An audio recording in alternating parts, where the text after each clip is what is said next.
Madam इससे ज़्यादा underground तो मेरी खबर तो वो एक काम करिए ना, आप कानून व्यवस्था को कहिए कि अप्रोच करें जानने के लिए क्या है। सही था। Next question. You done 3 question. भाई सुनने दो ना, मैडम का 5वां सवाल है, ध्यान से सुनो।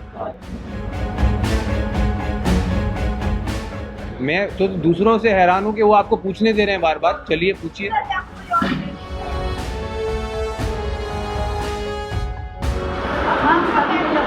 भाई साहब उनका खत्म होने दीजिए। I will describe my journey as a roller coaster ride, mentally, physically, emotionally. I've done a few reality shows before this, but nothing like this. It's a very intense experience. I think it draws, it takes a heavy toll on you, again mentally, physically, emotionally, and it's not an easy task. It's not for the light-hearted. It's not for the क्या होता है phrase? What hearted? Faint hearted. It's not for the faint hearted. I have survived, and I think I have come out stronger. आप काफी ज्यादा strong हो। आपका सना और आपके बीच एक झगड़ा हमें हमेशा देखने के लिए मिला है और लोग ये भी कह रहे हैं कि एक सीनियर अपने जूनियर से इस तरह से कैसे बात कर सकते हैं और एक जूनियर अपने सीनियर से इस तरह से कैसे बात कर सकते हैं। उसके ऑर्डर में ही आपका जवाब है। अगर जूनियर ऐसे बात करेगा तो सीनियर ऐसे जवाब देगा। इसलिए सर मैं आपसे जानना चाहती हूँ कि इस तरह से बात करना आपके लिए और उनके लिए सही था जो हमने बिग बॉस के घर के अंदर देखा? उनके लिए बिल्कुल सही नहीं था, मेरे लिए बिल्कुल सही था। Next question. You done 3 question. चलो नेक्स्ट। एनीवन? कोई क्वेश्चन है कि उठूं?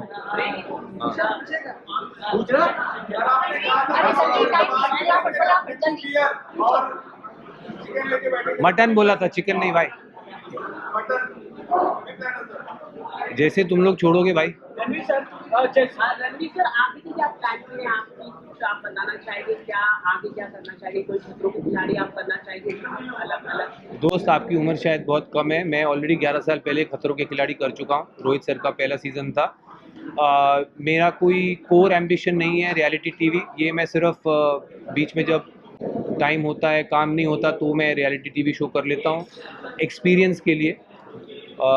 अब ये ख़त्म हुआ है। 42 डेज़ के बाद मैं बाहर आया हूँ और मेरा अपना करियर है एक्टिंग में, फिल्म्स में, सीरीज़ में, जिसके पास मैं वापस जाऊँगा और अपनी फैमिली के पास, अपने दोस्तों के पास वापस जाऊँगा।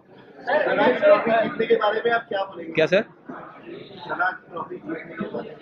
सना ट्रॉफी जीतने के बारे में मैं यही कहूँगा कि बिग बॉस का और जो जनता ने जो वोटिंग हुई है उसको मैं सर आंखों पर मानता हूँ। हालांकि मेरे हिसाब से उनसे कहीं ज़्यादा डिजर्विंग लोग थे जीतने के लिए। सर बिग बॉस एक रियलिटी गेम है, पर कहीं ना कहीं लोग कह रहे हैं इस बार बिग बॉस ने एक रियलिटी गेम खुद से खेल दिया, क्योंकि जैसे जिस तरह से लवकेश, अरमान मलिक जैसे लोगों घर वालों के वजह से बाहर गए ना कि वोटों के दौरान, तो काफी लोगों का कहना है ये अनफेयर है। इस पे आपका क्या? बिल्कुल अनफेयर नहीं है। आई थिंक जो सिर्फ अगर सोशल मीडिया फॉलोइंग के बेसिस पे लोग अगर शो में रहेंगे, फिर तो इससे अच्छा है कि जिसकी सबसे ज़्यादा सोशल मीडिया फॉलोइंग है उसको सीधा ट्रॉफी दे दो। सर साना नहीं तो कौन विनर था? जी साना नहीं तो विनर कौन? मैं था, अरमान था, और भी लोग थे। आपको लगता है अरमान मलिक को विनर बनाने तो अच्छा मैसेज जाता? यार उस मतलब मैसेज का क्या, जो अच्छा उस घर में जो अच्छा कर रहा है वो जीतना चाहिए। उसमें मतलब मुझे समझ में नहीं आया आपका सवाल। प्रेस कॉन्फ्रेंस के बाद आपने अरमान जी को सपोर्ट किया था और मीडिया को आप 3 लोग बैठकर ब्लेम कर रहे हैं सर, ये यहाँ पर आप कितना कैसे जस्टिफाई करोगे इस चीज़ को? मैं समझता हूँ जो सवाल कुछ मीडिया वालों ने अरमान जी से पूछे थे वह completely out of order. 3 consenting adults किस तरह अपना जीवन चलाना चाहते हैं, आई डोंट थिंक इस तरह के सवाल आने चाहिए थे। एटलीस्ट मैं, हालांकि मैं अपने आप को लिबरल नहीं मानता हूं, बट इतना लिबरल तो मैं भी हूं कि अगर 3 कंसेंटिंग अडल्ट्स अपने किसी अरेंजमेंट में खुश हैं, मैं नहीं समझता हूं उसमें किसी को आपत्ति कोई होनी चाहिए। यार आप दोनों ही सवाल पूछ रहे हो, बीच वालों के कोई सवाल हैं कि नहीं?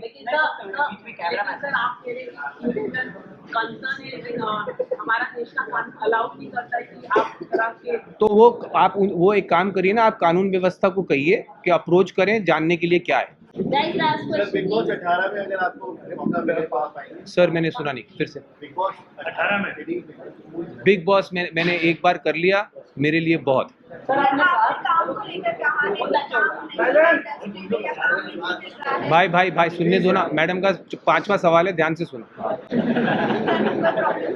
हाँ, क्या प्रॉब्लम? आई होप आपको प्रॉब्लम ना हो। मैं तो दूसरों से हैरान हूँ कि वो आपको पूछने दे रहे हैं बार बार। चलिए पूछिए। सर, मैं आपको कोई और नहीं अच्छा पूछिए। ये सवाल है कि आपने काम को लेकर ज्यादा यहाँ पर ये बात की कि काम नहीं है या काम नहीं मिल रहा है।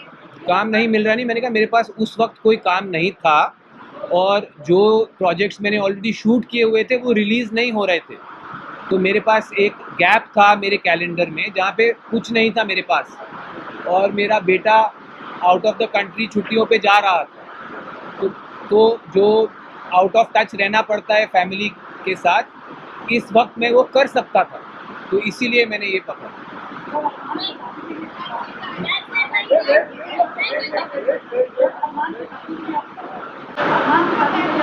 भाई साहब उनका ख़त्म होने दीजिए, अभी रिलीज़ नहीं हुआ है। मुझे अभी पता लगा है कि वो रिलीज़ अभी पता लगा है यहाँ आने से पहले।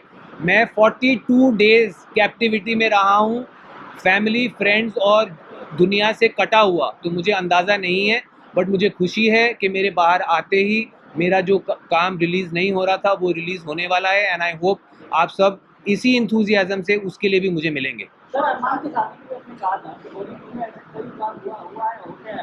बॉलीवुड में ही नहीं, मैंने कहा दुनिया में, का भी नाम लिया दिया आपने। बॉलीवुड दुनिया में ही है ना, क्या कहीं और है?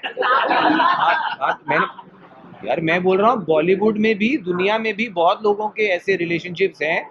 लिबरल्स की दुनिया में मैं खुद जानता हूँ, बहुत अर्बन एरियाज में बहुत लोगों के ऐसे रिलेशनशिप्स हैं जो पब्लिक नहीं है। अब ये इनके रिलेशनशिप पब्लिक हैं, तो आप लोग कौन सी ऐसी चीज है जो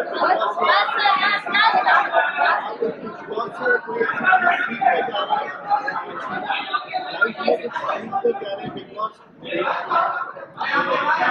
आई थिंक सबसे इम्पोर्टेंट चीज़ जो मैं सीख के जा रहा हूँ बिग बॉस हाउस से, वो है पेशेंस।